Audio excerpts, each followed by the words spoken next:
Hello everyone, Dynamic Retinoscopy, which is the third lecture for NV 2623 Primary Care Optometry 3.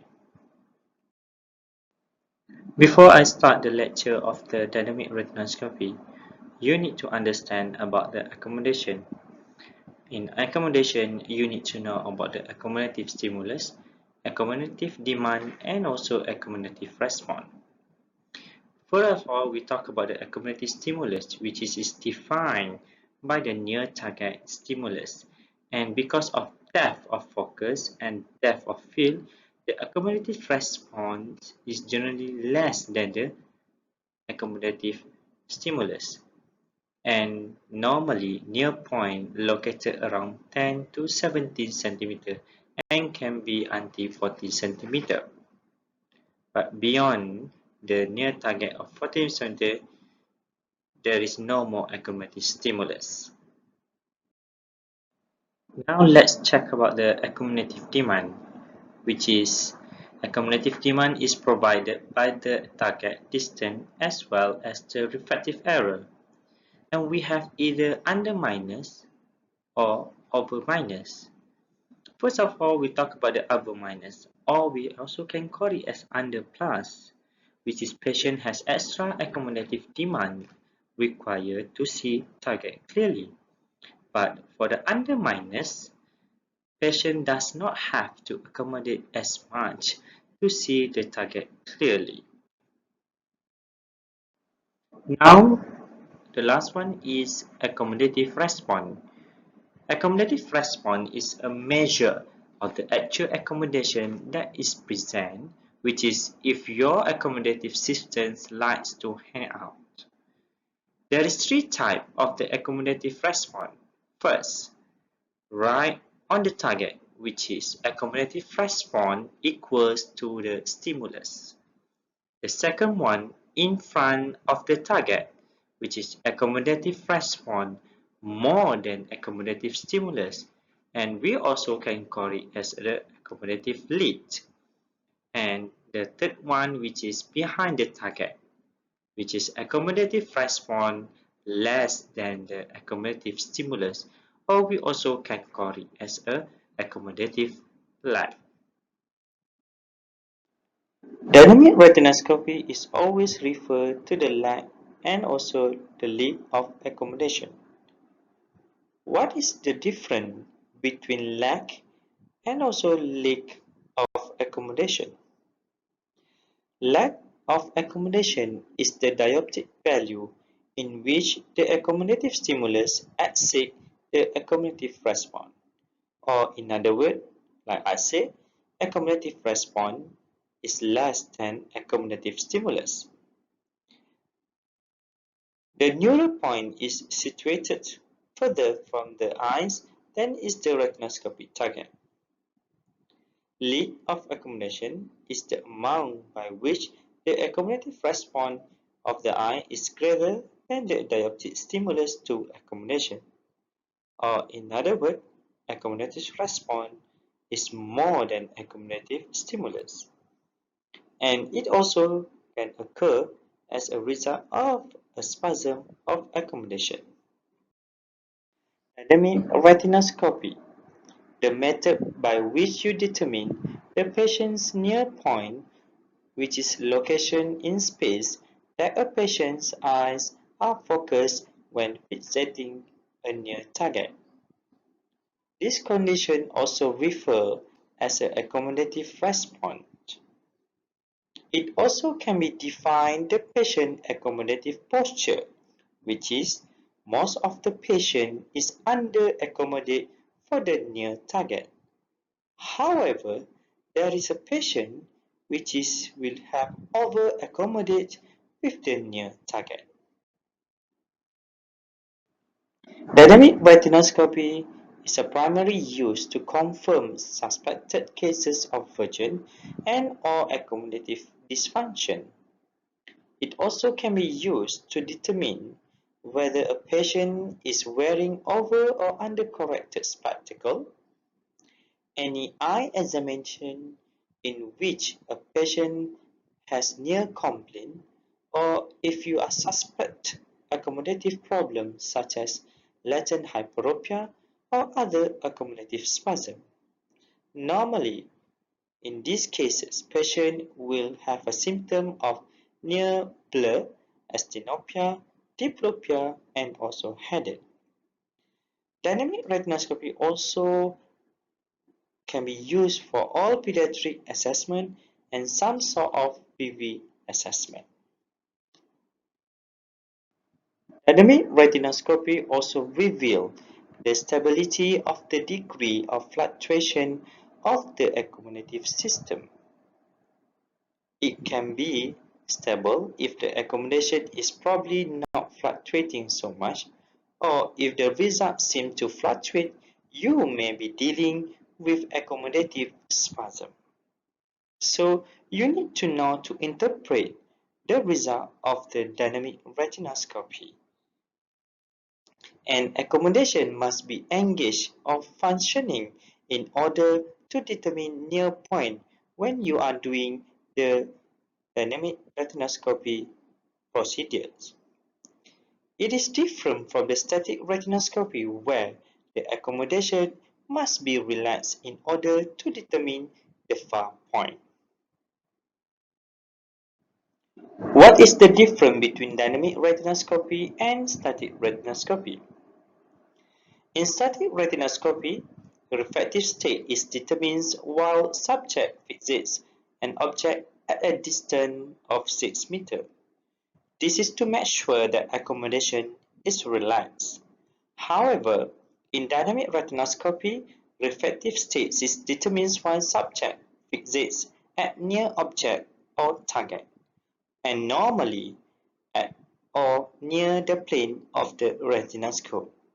And in the dynamic retinoscopy, accommodation fully in play or active. In static retinoscopy, working distal lens is used, which is added or subtract from the objective finding. And however, in dynamic retinoscopy, there is no influence of the working distal lens. In static retinoscopy, it only can determine the emetropia or emetropia. However, in dynamic retinoscopy, it can determine the lack of accommodation and also the refractive error.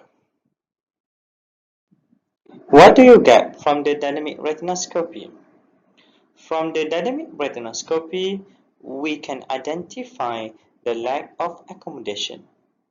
From here, we can determine the relationship between the vision and accommodation. This is very important in binocular vision case. From the dynamic retinoscopy also, we can identify the tentative addition to the patient.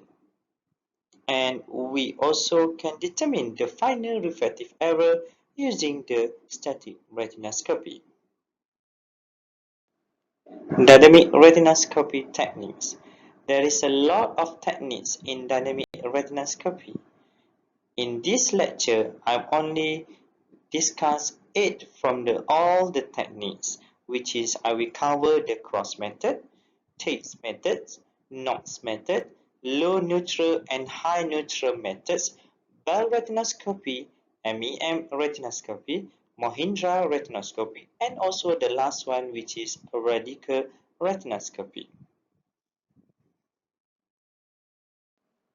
The cross method.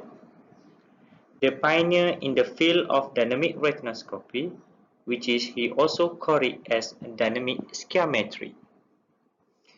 In the cross method, he recommended that his procedure as an alternative to psychoptic refraction in latent hyperopia and also for determining the correction in case of astigmatism, presbyopia, and subnormal accommodation in young patients. The cross method procedure. The cross procedure was to start with the static retinoscopy finding after removal of the working distant lenses, therefore working with motion, and to add plus lenses to the point just beyond the neutral point until a reversal occur. In his discussion of latent hyperopia, which he referred to as ciliary spasm, he reasoned that although a patient with ciliary spasm is unlikely to fully relax accommodation when refracted at 6 meters without a psychoplegia, when the same patient is refracted by dynamic retinoscopy, the increased muscular effort required will bring about a more normal relationship between accommodation and convergence, bring out the full amount of the hyperopia. Cross recommend prescribing the full amount of plus found in the dynamic retinoscopy finding. However, normally, patients will not persist in wearing spectacles or contact lens with the RX greater flux. SHEARD'S method. This is the second technique in dynamic retinoscopy. SHEARD'S recommend plus lens power was added until neutral motion is seen. However, this is different or contradicts with the cross method. In the cross method, plus lens power was added until a reversal motion is obtained. And according to the SHEARD, this is actually measuring the negative relative accommodation. It was SHEARD who introduced the concept of lack of accommodation. He defined this as a lack of accommodation behind convergence occurring during dynamic retinoscopy. He considered this lack of accommodation to be a normal condition, saying that an emmetropic patient possessing a normal amplitude of accommodation and normal amplitude of functional reserve will require from 0.5 to 0.75 diopter of plus lens power for neutrality to be obtained in dynamic retinoscopy. So the normal range of the lag is actually from plus 0.5 to plus 0.75 diopter. SHEARD method procedure. In performing dynamic retinoscopy, SHEARD select the patient's usual reading distance as his working distance, adding plus lens power to the distant retinoscopy lenses until neutrality occurs. Immediately stop adding plus lens once you obtain the neutral motion. SHEARD believed that the normal lack of accommodation was 0.5 diopter or slightly more. Because of that, he routinely subtract 0.5 diopter from the dynamic finding. This is one example how to calculate the lack of accommodation from the SHEARD method. First of all, you need to know the dynamic finding. The dynamic finding can be calculated using the sphere power of the dynamic retinoscopy and static retinoscopy. The different sphere power between dynamic retinoscopy and static retinoscopy, we call it as dynamic finding. The dynamic finding will be subtracted with the 0.5 diopter. So for this case, the lack of accommodation is plus 0.75 diopter. Tate's method. This is the third technique in the dynamic retinoscopy. He used working distance at 33 cm. There is a different value of lag accommodation compared to the SHEARD method. Procedure. He fogged each patient with a considerable amount of plus lens power and then approached the neutrality point by reducing plus lens power. Using these fogging methods, he found an average of approximately 1.5 diopter more than he found with the SHEARD'S system. Next is the knots method. Using the knots method, the patient reads the letters around the aperture of a near-point cut while the examiner performs retinoscopy through the aperture. Instead of using lenses, the retinoscope is moved backward, which is towards to the examiner, until neutrality is achieved. The distance from the retinoscope mirror at neutrality is converted to the diopters, and the lag of accommodation is determined by comparing this dioptric power to the version of light arriving the spectacle plane from the near point cut.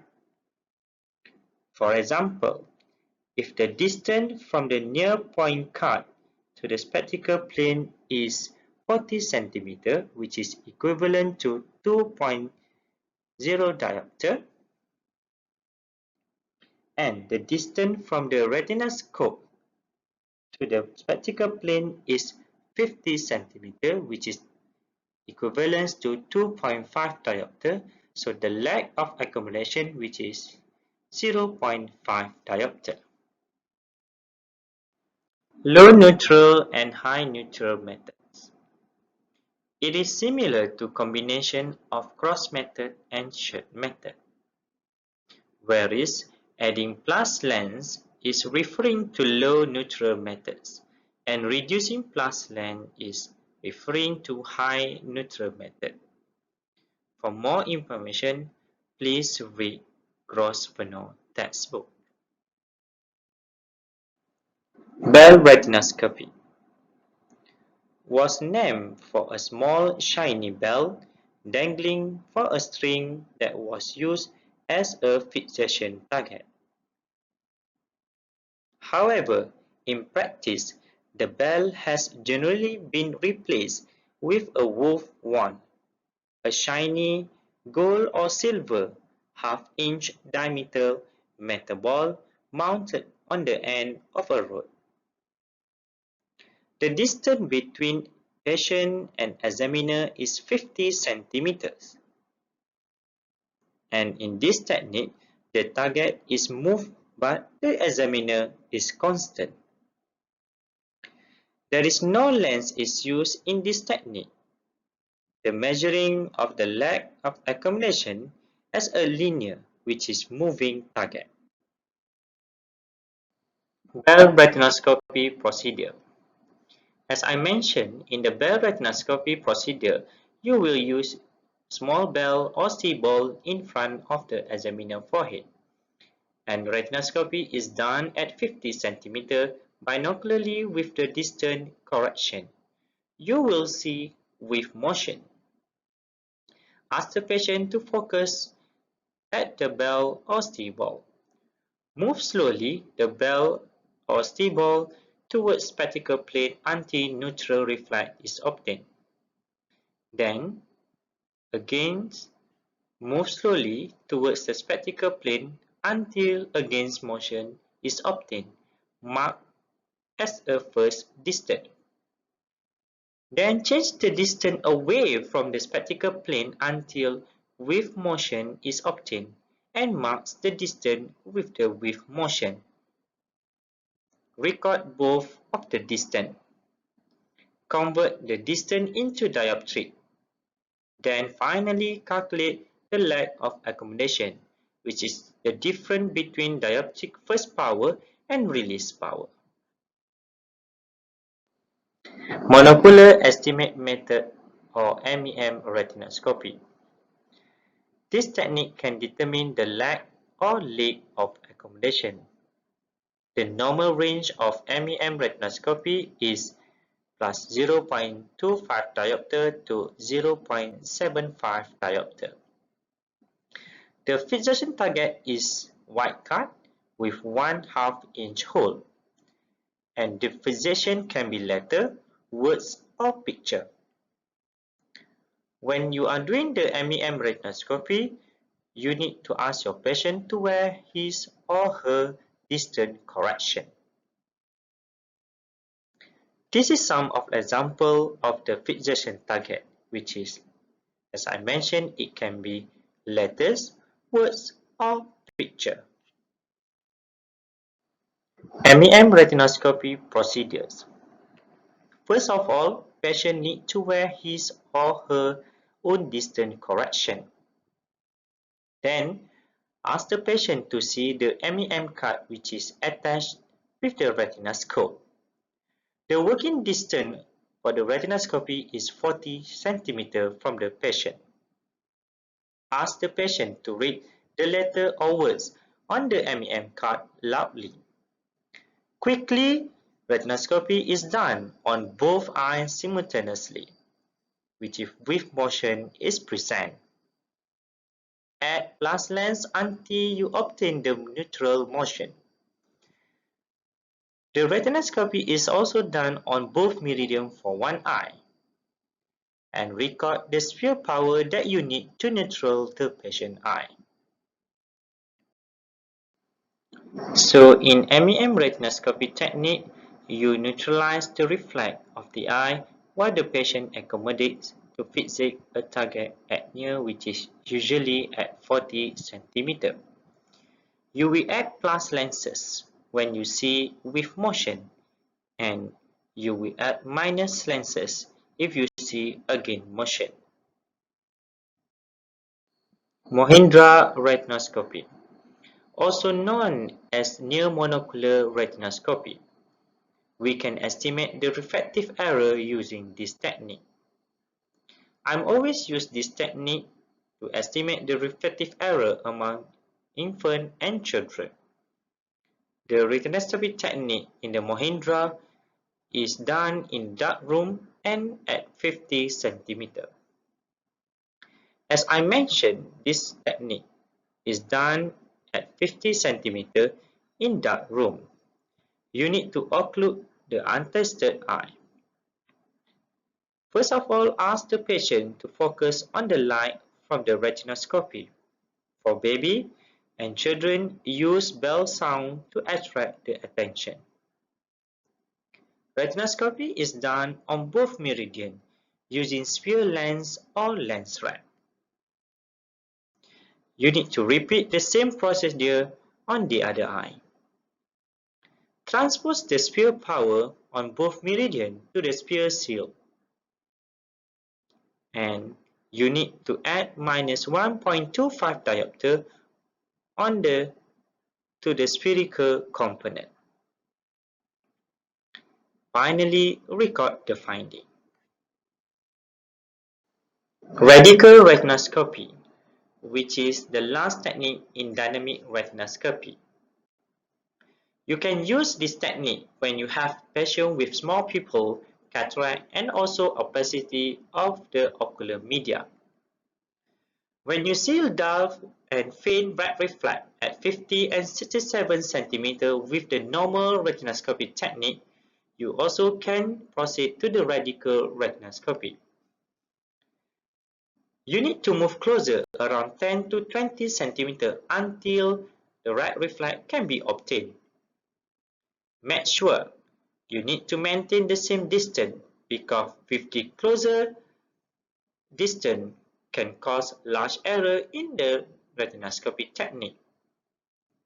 This is one example of the calculation for the radical retinoscopy technique. Let's say if the distance is 20 cm, it actually equivalents to the plus 5 diopter. Subtract the refractive error from the refractor. For example, if minus 1 diopter for the sphere, the actual refractive error will be minus 6 diopter. How about if you use working distance at 10 cm? Please calculate when you use with the working distance 10 cm. This is comparison of dynamic retinoscopy between two examiners.